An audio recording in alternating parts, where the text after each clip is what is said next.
ஆரோனை போல அழைக்கப்பட்டாலொழியே இந்த கனமான ஊழியத்துக்கு யாரும் தானாய் வர முடியாது அப்படின்னு சொன்னவர், ஆரோனை பார்த்த மாதிரியே புதிய ஏற்பாட்டுல பேதுருவை பார்த்திருந்தாருன்னா கண்டிப்பா ஒரு பெரிய சபையை உலகத்துல அவர் கட்டியிருக்கவே முடியாது.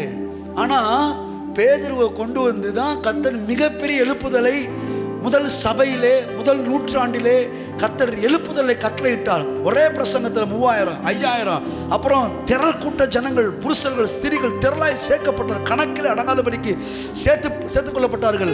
அப்படி ஜனங்களை சேர்த்து கொள்வதற்காக பயன்படுத்தப்பட்ட அந்த பாத்திரமாகிய பேதுரு யார் தெரியுமா?